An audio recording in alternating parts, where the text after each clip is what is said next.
Right, okay. So this is okay, fine. This is episode 12 of Unplanned with Phil Bland, and today my special guest is Kim Tivendale, one of my favorite people in the entire world. Thank you so much for being on the show. Oh, God, I keep doing that. Hello. Hi, Hello. Kim. Thanks for joining me. Thanks for having me. I'm so nervous right now. That's funny. Nervous. Like, it's weird. I'm not even nervous. Like, see, the first time I did this, because I even looked back at the first video and I was like, man, like I couldn't even say any words or ask any questions. I was just getting so like stressed out about how it was going to be such a big deal. But then now I'm just not nervous at all. It's weird. It's just like you just get That's used because to you've made like 5 million videos. That's why. Like, I'm sat here like, fuck. Like, see, I just said, I was like, I don't want to be going to swear, and I was swearing the first second. You can swear, you can say whatever you want. I don't care. It's the internet. Okay. It's the internet. It's not as if it's up there forever. It's fine. Right, cool. So yeah, I mean, I'm guessing that I'm starting all of these things with like trying to just see. I guess it's cool to like document how people are like doing today, because like this is such an extreme time. So, you know, we're on 10th of May. We've been in lockdown for 6 weeks now. And yeah, how's it feeling for you at the moment? Have you been making the most of the last 6 weeks, or like? I'm actually 2 weeks ahead of you on lockdown, because someone in my office thought they had coronavirus, so then I got sent home. And then I had to go into lockdown, so I've been in the lockdown for a lot longer. Oh, right. Which has been really fun. It's enjoyable. What have you been doing? Well, I'm still working.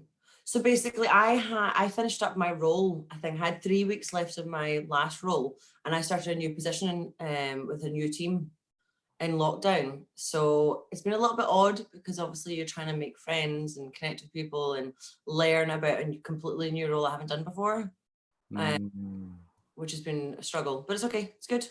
Kind of coping with it day by day. Day by day, just got to take it day by day. And how's the ukulele practice going? It's good. You can sing us a song? Absolutely not. I literally have got I've got a couple of chords I know, but because I've never learned a musical instrument before, I've got to tap my foot at the same time to get the beat, because otherwise I don't get it. Then there's not only just like one strumming pattern, you've got to go up and down and all that. So if I try putting words, it all goes to hell. So Kim, I've known for a long time. We lived in London together. We're both obviously from Glasgow originally. We both moved to London, spent a few years there. Kim's worked in marketing for most of her career. And give my age away. That's a bit old. And then we both spent a bit of time in New York as well. So I guess, do you want to kind of tell people about your kind of making the big move to London when because I think you did that super young, and how was that experience for you? Well, basically, I had obviously, not most teenagers, I had no idea what I wanted to do work-wise or with the rest of my life. And I was good at art because I was quite creative. So I was like, I'll be an art teacher. So then I went to college and studied art for a year to get my portfolio together.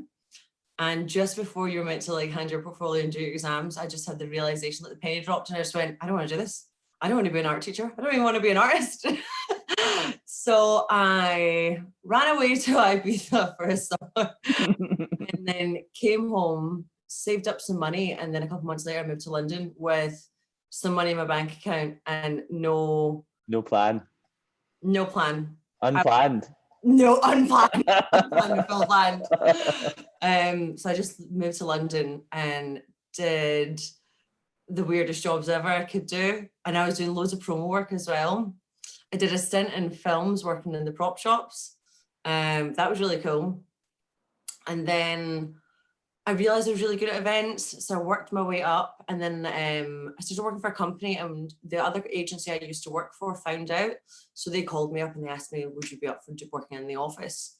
So that was my first move from being in the field to then working in the office. And then from there, I just kind of worked my way up the company.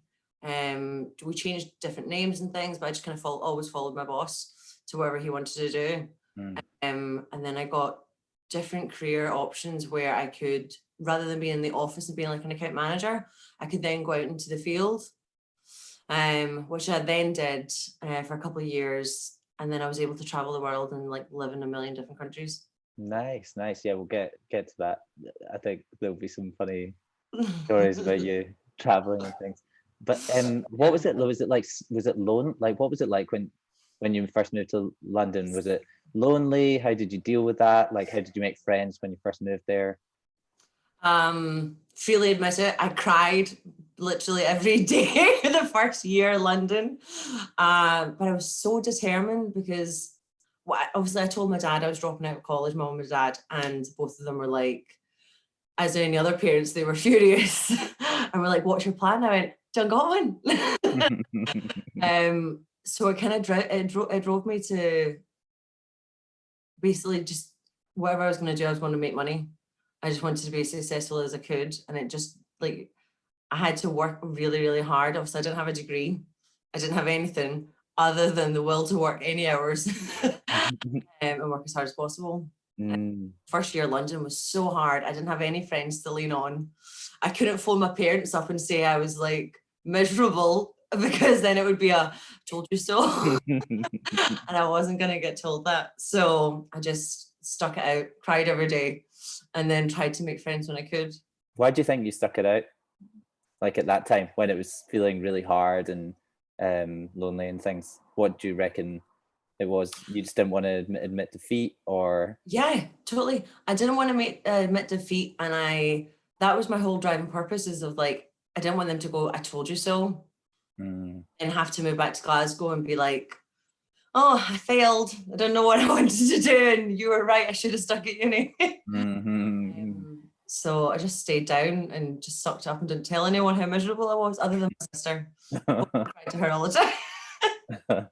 Do you think, yeah, I guess like at that point, I was kind of like that as well. Like at early stages, you want to impress other people, or like not prove yourself. Yeah. You're also proving yourself to other people, but also to yourself. And do you think the way that you kind of think about things now, you like if you knew what you knew now, would you put yourself through everything that you put yourself through then? Yeah, because everything's led me to the path I am now, and like standing here today, I'm like, I'm happy. But obviously the struggle was real.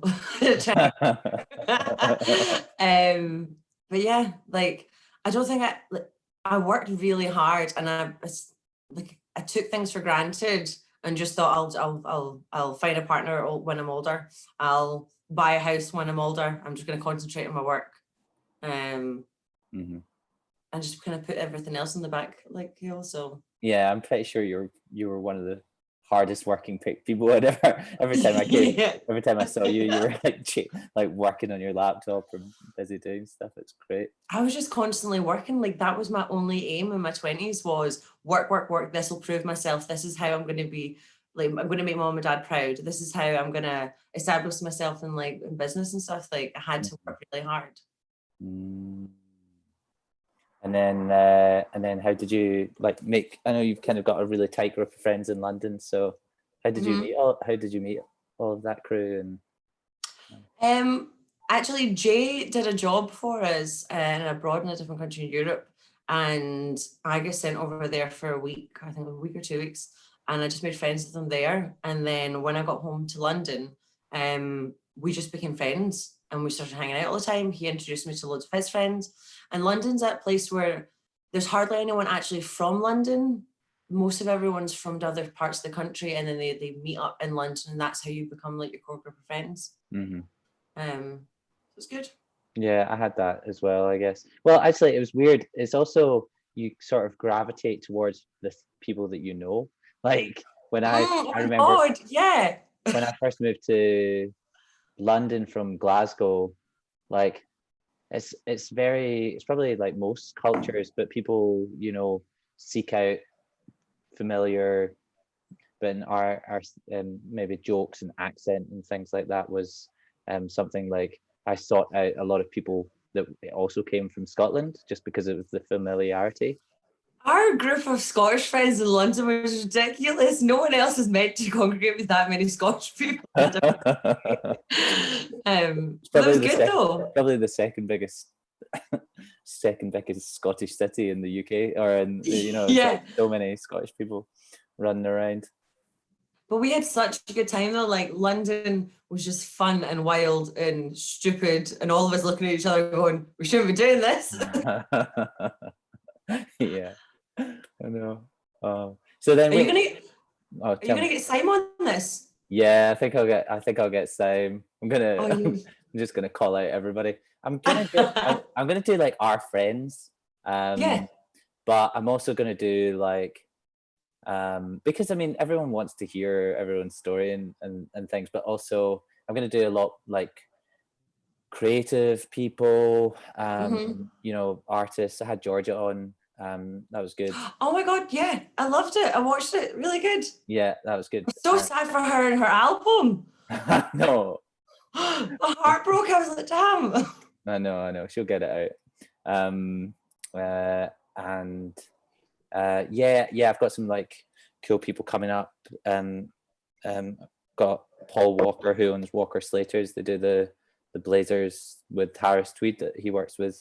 Yeah, Mark I've been Holgar. on a night out with him with you, remember? Yeah, so he's coming on. I've got a guy called Patrick who's a great guy I met with Brian Christie. Okay. And in New York, but he's got like a tech company that uh, like they make sure that hotels rooms are full, so that's going to be cool. I really, you know, it's kind of funny, it's like I didn't even plan why I called this Unplanned, but there's so many reasons why it's unplanned. Like I don't The know. name is so fitting. It's like, Phil, what we're going to talk about? Don't know. Don't plan it. Talk about Well, something. I don't really, yeah, I don't know why I'm asking, like, I just like you. You better. I'm one of your best friends. So No, yeah. For anyone that's wondering why Kim's on this, we're just like good mates, and she, you know, she's always Kim's like always there for me when things are tough, and you know when you've got someone that you can depend on, Kim's always there. So that's me. but yeah, and then some people I'm just kind of like I'm just using my curiosity, I guess, and just Okay. exploring different things that or people that are interesting to me, and Mhm.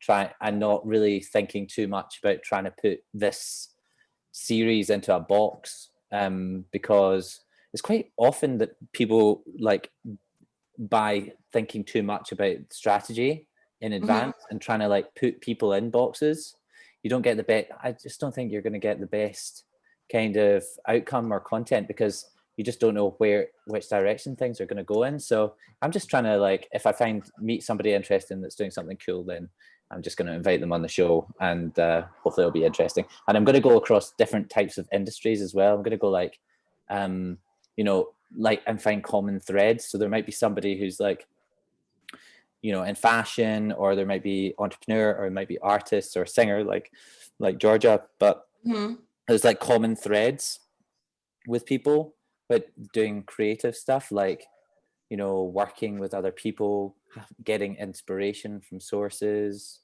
and things like that. And then also there are common threads just in humanity, I guess, about people dealing with like stress, depression, anxiety, relationships. And so I just kind of want to explore some of these themes. No, I think it's amazing. Honestly, like obviously I'm a massive supporter of your subscribers. But no, I think it's amazing what you're doing. To put yourself out there, to have the guts to do it in the first place. There's so many people that say, I wish and I want to do these things, whereas you've just done it. Yeah. Talked about it for a long time. I did talk about it for a long time. I think so long. it's so funny. I talked about it for a long time. The other interesting thing about something like this is that if like, I think before the COVID, the virus and everybody staying at home, like everything was so getting to the stage where it was kind of mature and manicured, like content online. So people would have like their guests sitting in a room with them. They would have camera equipment around. They would have like somebody switching between different cameras. Yeah, but babe, that's because they had money and they're professionals. Yeah. But it's hard. But I guess that's a point like I'm trying to make now. I'm like, it's kind of opportune because at the moment, this is what everybody is kind of doing. This is how everyone's operating. So this is kind of bringing everyone down to a kind of base level because you can't have people in the same room together, which kind of costs money to produce. So honestly, this is like an opportunity, but it's also like, it's just made me think like I don't need all of that stuff at the start because what people really want is just stories. Yeah, from it's giving you like a fighting chance now. Like everyone's interested, everyone's at home, everyone's got so many hours in the day to now literally just put a podcast on and listen to it. So yeah, but it's also you just don't need to start. Like I was strategizing and thinking, okay, I need to get this job to pay for, and then I'll need to buy a bunch of equipment, and then I'll use that equipment later, but I'm not going to start for 6 months because it's got to be perfect when I first launch it. Like you get all these things going on in your head, but in actual fact, that's just not the way it works. You just got to start, and you've just got to use the laptop that you've got and the earplugs and whatever. You just got to. But nothing's perfect though. Life literally is a shit show. Nothing's perfect. You've just got to make do with what you bought. Yeah, I think that's like all part of like just accepting that things are going to be a little bit off and just not striving for perfection all the time. Yeah, it's hard to do though, especially like a lot of people I know are like perfectionists. Like I've talked to people, talking to one of my other friends about starting it, and they were like, oh yeah, well I want it to be this niche, but you know I won't be able to start until this point. And you can make all these, but it just ends up being excuses. It is. It's excuses because you can either anyone. I'm like, we know we're both bad for it. You can make excuses to not start something for how many times, and the list can be as long as your arm. But might as well just dive in and take the chances. And now so much free time as well. Yeah, exactly. So like talking about taking chances, like what about, do you want to talk about you making the decision to move to New York? What was the whole background to that? Well, before I moved to New York, I think where had I been? Yeah, so I'd been living in Greece for like 6 months. I was living in Athens, and then before that, then after that, I then went to the Middle East, which you obviously know, like I hated with a passion. Because I was only like 25 years old when I was telling men they're like 50 years old what to do, which was not well received. So at the end, and I'd done that, I did the Middle East for like 1.5 years. And at that point, I'd obviously like saved up money and stuff, and I was just like, I want to move to New York. Like now is the time. I don't want to do it when I'm 30. I want to do it beforehand.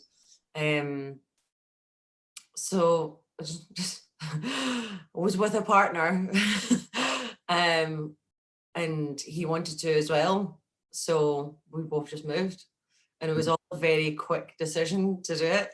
And the company I worked for had a position over there that I could do as well, which was really good. So that accommodated me doing that. It just didn't work out. I think I don't know if you want, but yeah, I caught up with Kim in New York, and she ended up moving in with me. Actually, that's quite a funny story. Well, not funny for you, but quite that was not funny for me. Hilarious for you. I know. No, well, I think the funny part about it was I hadn't seen Kim for most of the time that we'd been in New York, and then I'd said, oh, let's catch up for brunch one day, and then we met up, and Kim was like, "Oh yeah, can I move? Can I move in with you?"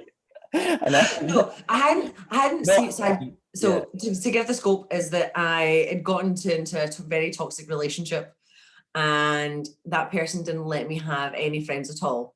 So it made me seeing Phil in London really hard. So then when mm, we both moved out to New York, I was then stuck in this relationship and I wasn't able to see anyone. And it wasn't until I was had made the decision that I was gonna that was it gonna be ended. mm, mm, mm, mm. Um, And then we just met for lunch, and then I remember we sat down, and then you'd kind of told me a little bit of the background, and then and then and then I just, it wasn't like a big deal for me, but I was just like, oh, so you're kind of not sure where you're going to stay, why don't you come and stay with me? And I didn't even think about it as like a big deal in any oh my way. god, yeah. I remember I broke down crying in that cafe. I know. That was honestly so emotional just because I hadn't felt like kindness or like niceness in so long. Yeah, yeah, I think I wasn't, I didn't really realize how much it meant to you until like you were crying, and I was like, that's so, like, I just it was so nice to be able to kind of help you out at that point. But then no, the funny part about this was like I had a girlfriend at the time, Oh my and god. I had to, and I had to go home and be like, hey, so my friend Kim is actually, she's actually moving in with me. And here's Kim, she's extremely beautiful. But she was amazing and she Yeah, became one of my friends. yeah. Honestly incredible. And she was like, totally need to help you out. Like, that's fine. And the fact that you were so kind and generous to like offer me that, and when we hadn't spoken so long because of that relationship, like you saved my bacon. Yeah. How did you, do you think like that relationship, like, you know, how, do you think there are like layers of things that kind of, from relationships that you have, like how did you deal with that after you guys You split mean up? like the baggage and stuff, like the hurt you have? Yeah. Um, I still carry it now. Like, it's not like, it's just traumatizing. Mm. So Do you think these things, like, how much do you think things like affect other relationships? Like, massively, like trust. Trust is such a hard thing to have with someone in the first place when you get to know them, to mm, then want to be in a relationship with them, and then to have excess baggage from a past relationship which was extremely toxic. It just makes everything even more harder. Like, mhm, mhm, you don't feel like you can trust anyone, and you always feel like they're going to let you down mm. or And something will like, change. and how are you working at that? I'm currently so I'm going on lots of big walks, and I'm trying to deal with my emotional baggage. I'm listening to audiobook, The Emotion Code. I've not heard of it. It's incredible. It's really good. It's talking about dealing with like past traumas and stuff, and how you should like deal with them head on, and how you need to release them and stuff. I found it really useful. Do it. Mm, Read it. check it out. Check it out. Check it out. Nice. Yeah, it's like I don't know. It's like I was talking to Lucy about this in our show. We were talking about kind of like self-reinforcing loops, like Mhm. how you can, like, something will bother you, and then you'll, like, it's like negativity. It's like, how do you get rid of the trauma, like Uh, to like, not, because sometimes you can get a thought into your head about, you know, like whether you're worth enough, or you know, just kind of negativity and lack of trust with people, yeah. and then how like, it's like that can be a self-reinforcing thought, and it's like, how do you break, it's just, how do you break the cycle? How do you you get to that point with somebody that you can kind of, you don't project onto these new relationships, Oh, um yeah. with I was terrible for projecting stuff onto like relationships and thinking that person would end up being horrible, or that person would like become untrustworthy. mhm, Mm. I think everyone carries baggage with them. It's just how you handle it and deal with it. mhm, mhm, Mm. I've been journaling. Yeah, yeah. You were getting me to start. I guess this is my journal. Yeah, this is your journal. Like when you came down to London, was it London? Sorry, when you came down to Bristol, remember we sat down one day and I was like, this is how you journal, da da da. I've changed the way I journal now. So like even the way I'm journaling now is like a development.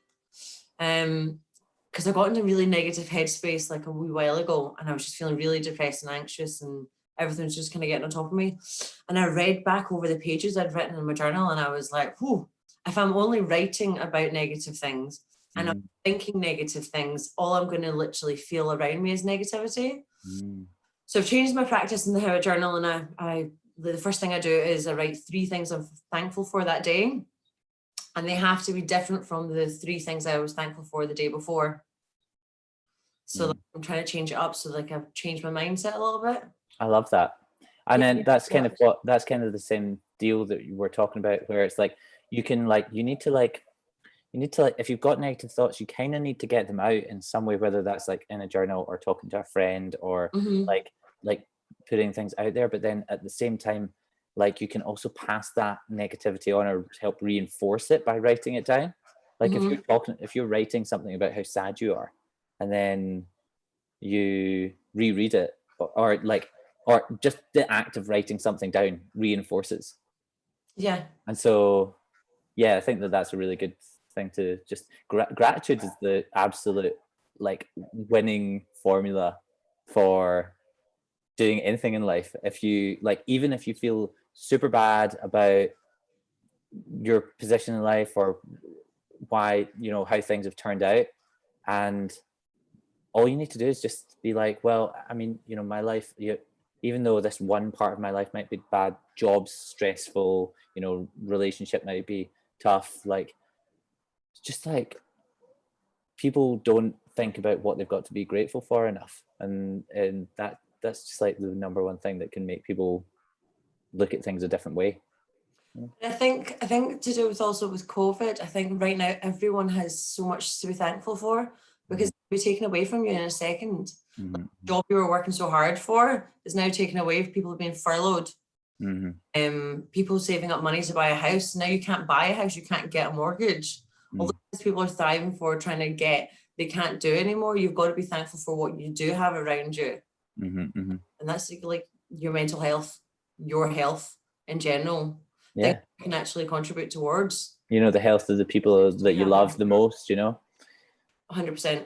Like I think when this all started happening, my mum actually got so annoyed with me because obviously she's in Glasgow and I'm in Bristol.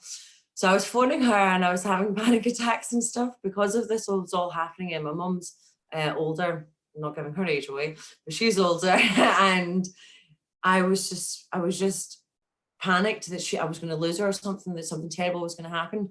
So I was phoning her in the morning at like crazy o'clock, and I got up between like say 6 and 7. So I'm phoning her in the morning. And then before I go to bed, I'm checking in with her as well. And I've probably popped in a call during the day as well. And it got to the point my mum was like, Kim, I'm fine, stop calling me. I was like, okay, sorry. I know. Everyone's phoning all their friends and trying to make sure everyone's okay. I'm really like looking forward to like looking back on these videos in like 40 years and being like, what were we all thinking and feeling at this time? Because it's like a completely strange experience being like, well, imagine if we'd done like a video vlog like this like 10 years ago. What you spoke about then? Like, I don't think I was like self-reflective enough at that point. I don't know. I think we're all narcissistic. Yeah, I just kind of cared about like, and also I probably I wouldn't have been self-reflective. Also wouldn't have been like confident enough to like at this point in time, I don't think I'm like super, like, I don't mind. I'm not worried about what other people think of me. Really, I'm a lot more confident in myself, but yet not narcissistic. I'm not doing this because I want to be like, I actually just want this because I just think it's a fun thing to do and like a good, I guess it's like a hobby. And, but like, I think when we were all younger, yeah, we would have just Would we have talked about clothes? Would we have talked about holidays we wanted to go? Would we have talked about alcohol or the job that we wanted, what we were striving for? Do you remember the conversations we used to have in the flat when I lived with Simon? Like, I look back at those conversations and I'm like, God, we were so, like, all we wanted was a job. All we wanted was a promotion. All we wanted was more money. We're just wrapped up in ourselves, basically. Oh, totally. 100%. Mm. I'm much happier now when I realized, like, it took me until I was like 30 to realize I can accumulate as much as I want. That's not going to bring me happiness. Yeah, yeah. You've got Or to do you it can yourself. get a new title, you can get a new you can work harder, you can like, because you the more you want to get promotions and that type of thing, you'll just keep working and working and working, and then you'll just like work your life away and you won't Yeah. actually get to do anything, like actually enjoy any moment of it, because you're spending too much time living in the future. You're spending too much time thinking about what you're going to try and get, rather than just being like, oh well, I'm going to wake up today and have an amazing day. I'm going to wake up and just be completely present with the people that I'm spending my time with, or the food that I'm eating, or the exercise that I'm doing. Yeah, no, 100%. Like, I don't know how many times if I look back in the past and I go, did I, like, when I was like traveling and working all the time, I was never in the country. I was never in the UK. I was constantly traveling. Did I really enjoy it? Mm-hmm. And then I think, was I only working so hard just to prove myself, to make sure that, like, I was just working extra hard to prove myself, to prove I was good enough, to prove Mm-hmm. was my self-esteem building up instead of build my ego? Like, what was that for in my 20s? It took me to my 30s to then look back and go, did I really enjoy the last 10 years? Mm-hmm. And like Like, it yes, then obviously I did, by the way. Like, 10 years. For anyone that was involved in the last 10 years, it's fantastic. Yeah. Yeah, it's a weird one, isn't it? Because like, if you could go back, you wouldn't change any of it also. Well, I personally wouldn't. No. I'd go back and do it exactly the same way that it was. Yeah, same. No, nah. I say that now because I'm like, yeah, because I wouldn't be the person I am now. But fuck, if I didn't have to go through some stuff, I wouldn't have. Yes, I'm swearing again. So it's Go for it. It's all right. I'm going to be posting this on LinkedIn. Sorry, LinkedIn. we'll just like bleep it out. Nah. And this is live. Jeez. Yeah. I wonder This if is the petrifying thing, is that you're doing this live. There's no editing, there's no, and you don't want scripts, you don't want things. It's all just off the cuff. Yeah, it Which is. means there's a lot of waffle in there. Or do you think we're waffling? No, I don't. Well, I Oh, always a waffle. Give me me too. I'm like I'm waffling. like, hi. So then, wait, you came to stay with me in New York for a bit, and then I we were became an alcoholic as well. yeah, we did go out and party quite a lot. I think, yeah, I mean, I think I'm It was glad New that, York. It yeah, was New York though. New York is the excuse. You're living in New York. Why are you not going to go out all the time? I know there's so many, like every weekend it was like, so there's just so much, it's like intense. After I moved, because after I moved back from New York to Glasgow, and just life kind of slowed down a lot more. Mm-hmm. And it's so funny kind of looking back on that New York experience, because it was just so intense.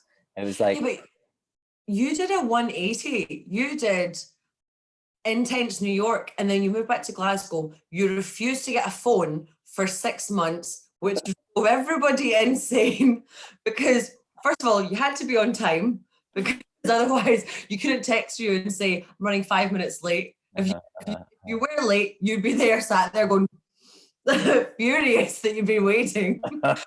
Also, if I wanted to invite you to do something, I had to literally tell you the night before so you could check your Facebook messages. Yeah, I just wanted to like disconnect. It's funny that. I I think know, it but you might. disconnected. It was annoying, and I'm so thankful you have a phone now. Yeah, me too. Me too. But yeah, I mean, it's kind Really? of, Are you happy you have a phone now? well, I don't really know. People, yeah, I'm kind of, yeah, it's all right. I guess I'm not like hooked to it. Like I was very like, had to be on the minute every minute. when I was in New York and sending emails back and whatnot. I was just like needed to be. Whereas like over the last couple of years, I've just managed to kind of just take a pause and just be cool. Like I was walking to and from the office every day, and it was maybe like a 40-minute walk, and I was just like, I wasn't listening to music or like reading, consuming anything. I was just like kind of in my own mind. It's kind of like a meditative state. It's quite nice to just be like off the grid a little bit. It is amazing.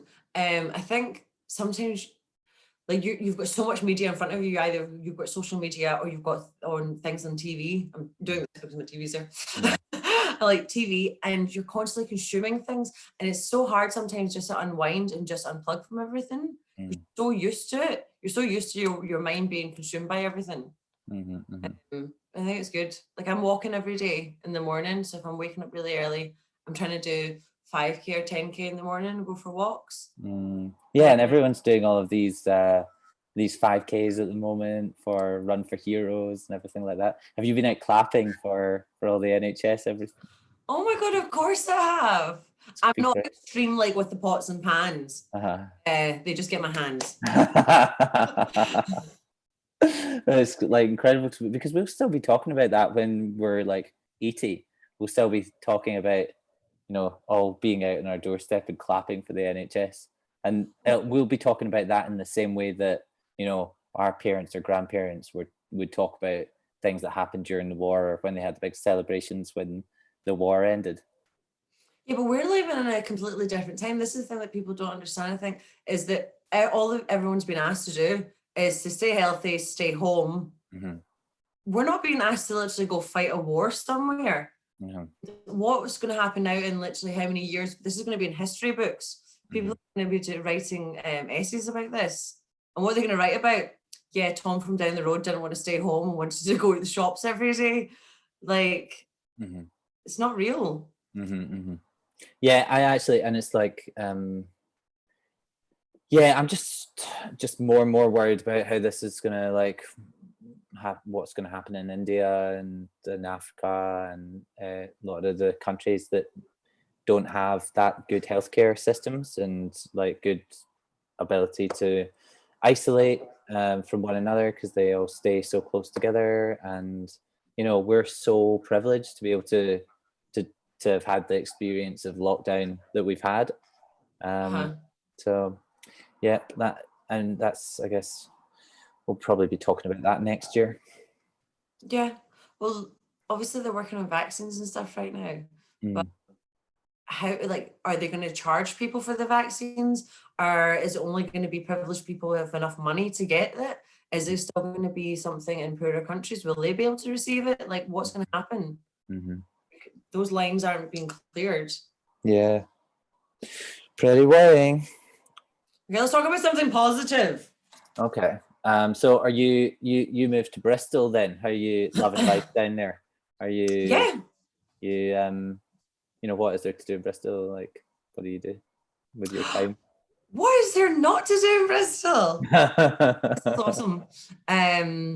Bristol's just like, it's just a really nice city. For me, I think of it as like a smaller, chilled out London. Because you've got like the nightlife and stuff like this, but it's so active, and like obviously, you know, like I love being active. I love going hiking and walks and running, cycling. I'm actually so tired because yesterday I cycled 61 kilometers and then today I did like 47. That's awesome. My legs, and I've had to tape my wrist because my wrist's on the bike. Oh yeah, I was getting so now I just look silly. Jumper. But Bristol's amazing. Like, there's so many different things you can do, and even if you want to go surfing or just go swim in the sea, just because it was only like 20-30 minutes. Like, there's something about going in the ocean that's just like very therapeutic. It's like you get more connected to nature or something. You just like, yeah, 100%. Every time I get out of the ocean, I just feel like, you know, I've been rebalanced, recentered. It's weird. No, I totally agree with you. Sometimes it just helps, and also that the cold hit of the water, and then when you go swimming in it and everything relaxes and your body temperature gets used to it. It's amazing going in the sea. I am a sea baby though. Nice. Nice. What else do you want to talk about? Well, Dating and COVID? yeah, I don't know. I What you've been haven't. up to? What have I been up to? Well, I've not really been up to anything, sadly, which is annoying. I think being single during COVID is probably one of the worst.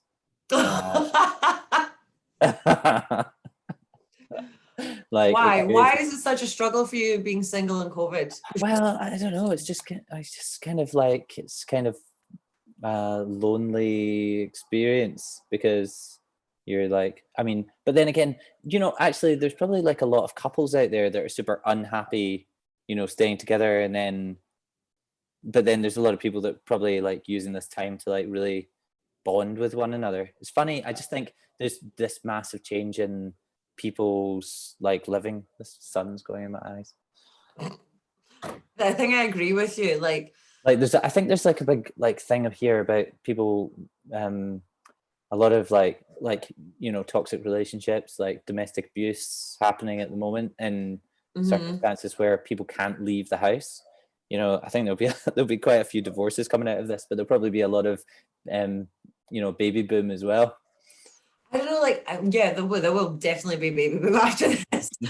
But then also just to think about, like, I'm also conscious about the people that are like stuck in obviously domestic abuse relationships and they're so toxic, but also the children that are stuck in those houses as well.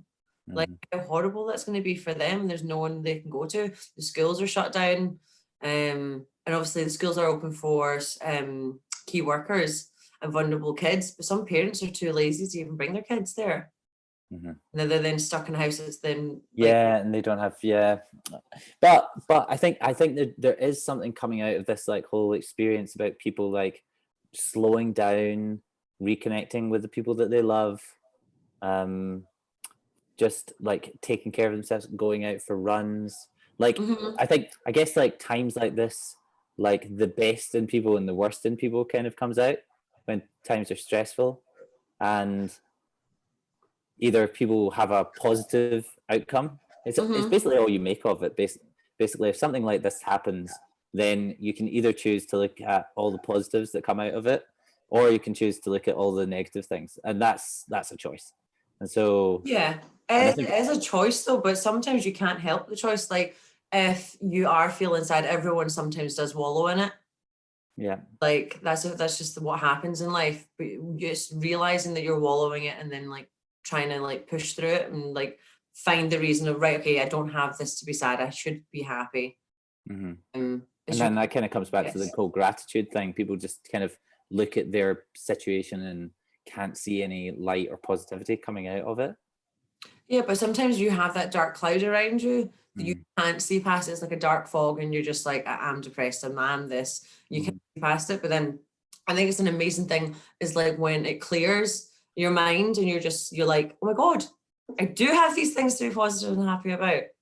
Do you think a lot of people don't like, there are like very real kind of chemical like reasons for depression and things, but sometimes like there is like inaction that people like say don't go out and do the exercise and like or take care of themselves, or like don't do the practice or the things that they need to do to kind of put themselves in a better mood, and then it's like that spiral that we were talking about. But totally. but it's so hard to force yourself out of that rut, and you need, I guess, people to talk to try and like pump you up and get you going again. Yeah, like I'm not gonna lie, like obviously I don't know how many weeks I've now been on. So what did you say? How many weeks have you been in COVID? 6. Okay, so then I've been in 8. So I'm not gonna lie and say that those whole entire 8 weeks I've been out exercising every day and been like really happy and positive. I think there was like a couple of days where I didn't even leave the house. I'd like bought enough food at the start of the week and stayed in, didn't leave my house, didn't use my exercise time at all, and just wallowed in self-pity and got really fat because I was just eating loads of food and I was eating so much junk food, I just didn't care. And I think you shouldn't be ashamed or embarrassed about it. I think everyone goes through it and you should just allow it and go, yeah, okay, I will have that. But it's the choosing to climb out of that and choosing to like better yourself and go, right, I've allowed myself to have that sad time. I've got to find the positivity and drive to then be happy again. And it's just like, even just the knowledge that it's not good, you're not going to feel like that forever, can be like the saving thing. Like, it's, this too shall pass. Like, this, you know, I'm not going to feel as bad as this. But also, like, when things are super great, like, people get really high on those experiences, or feel amazing when, you know, they're getting compliments or things. Like, people when you're living in the extremes, that's the time that you most find yourself kind of vulnerable to falling into one of those depressions, quite just coming out of like a super high time as well. So I guess it's like trying to find that balance between, you know, feeling great and then feeling down, but just trying to like accept all of it as just an experience that flows in and out, and it'll pass, it'll flow past. And then like, even COVID's going to pass, for Christ's sake. Like, this isn't good. This isn't how life is going to continue. This life isn't going to be like this forever. This is a phase right now that we're going through. And once we're out of it, everyone, like, I think that this time now should be reflective, and everyone should be doing something to better themselves, either mentally or picking up a fucking up a skill. You know what I mean? Like, this time right now isn't permanent. Unless you remember, and your mentality isn't permanent either, whether it's sad or happy. It goes like up and down. Yeah. What have you spent most of your time in COVID? Would you say 50-50, 40-60? Well, I was running a lot for the first like few weeks, and then I hurt my ankle, and then I started and then I was reading a bunch of books. I got the Malcolm X autobiography. Started reading about Leonardo da Vinci and all of his paintings and the work that he did to like understand the human body and build war machines and all of the amazing stuff that he was interested in. And so that was cool. And started reading about Walt Disney as well. So I had his biography. So did you watch his film? No, I haven't watched it. It's good. It's cute. Yeah, I'll check it out. So yeah, I was kind of like doing a lot of that, and then I started thinking, well, you know, you take care of yourself, make sure you're healthy. You know, for the first week, I just ate chocolate. I'm not gonna lie, like I just stuffed my face. But and then I was running quite a bit, and I was cycling, and I was reading these books. But then I was kind of like, I want to have something that's less like just consuming these books. Like, I have time. I'm not just gonna wake up every day and read stuff. While it's probably like making me learn things that's going to help me in the future in some way, shape, or form. You can't plan in advance. You just follow your curiosity. But it's also like I'm not creating anything at the same time. So then I started thinking, well, I've been talking to Kim and basically everyone else who will listen about me doing this podcast for so long. So I thought, you know what, I'm just going to go for it because I think it'll be fun for me and potentially for like the 2 or 3 people who choose to spend their time listening to it. The 2 or 3 people are going to be so entertained by this. Me? I know. I'm not watching it back because I'll probably cringe. Have you not watched any of them back? Bullshit. No, I haven't. No, because like I just did it there. Like I just keep on saying like on it like about 10 times a minute. I also say you know. Oh, you know. You know, like.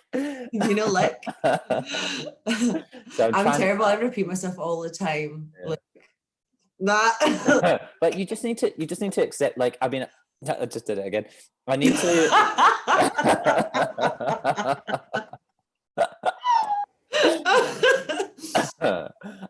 I just need to accept. Like, you can get better.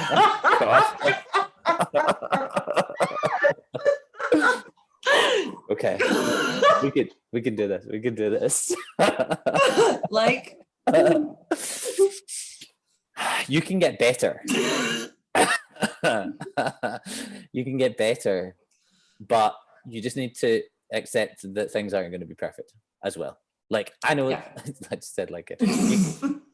I know that this isn't going to be perfect, and I just need to be totally cool with that and almost embrace it, and just move forward and just be like happy with the fact that I'm doing one of these every day, and I'm just, you know what, I'm just going to close my eyes and try, like, not even look at how many people are watching it or whatnot. I'm just going to put out these long videos, and then I'm going to make some shorter videos and put them on Facebook and LinkedIn and things. And then I'm just going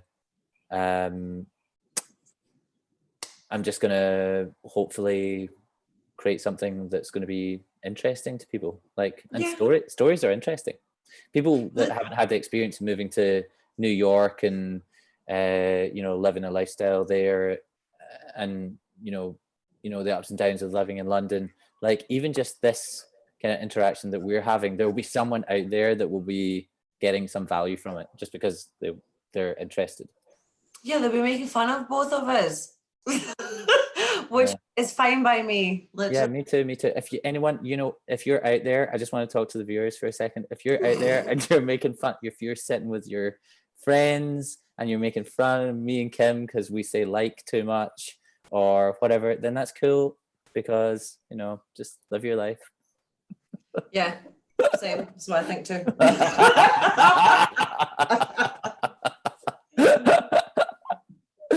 Yeah, I know. Oh well. Well, what else do you want to talk about, Kim? Don't know. You can tell me how much you love me. Just give me some compliments. She's awesome. She's a great person. But wait, you're in a relationship right now? I am in a relationship. Right. She's in a relationship. So sorry, guys. She's not available. I was going to try and pimp you out to my. Well, thank you. Well, I think we're kind of coming up to the hour. So yeah, it's been an emotional experience, and thank you for coming on the show. Thank you for having me. I've been so nervous this whole time. I'm terrible at these things. I can have a conversation with you for like, how many hours have we sat on calls and talked about like the most ridiculous things? Mm-hmm. But the fact is, knowing that other people can see this makes me feel like extremely nervous. Yeah, I guess, do you know what you can actually do when you're nervous about things? I guess, well, don't value other people's opinion, and like, who cares what they think, and it's up to them, like, whatever. And the other thing is, like, I sometimes go, if I'm nervous, then I try and like convince myself that I'm excited, because those are similar feelings. Like, remember when you felt excited about something, get butterflies in your stomach, you start like getting kind of blood, running fast, rushing. It's the same feeling when you're nervous, but like nerves make you perform worse, whereas excitement can pump you up. So really good. I've never tried that before, because usually if I get nervous, I have a panic attack. But but no, I will try that. I don't know. I just get always nervous about things. Yeah, well, you've been incredible. I'm sure everybody's enjoyed our conversation. Honestly, this will be fired round group chats just to make fun of us. Fine by me. I'm just here to support my best friend. Thanks, Kim. Thanks for being on. Thank you very much. Thanks for having me. Talk to you later. See you soon. Bye. Bye.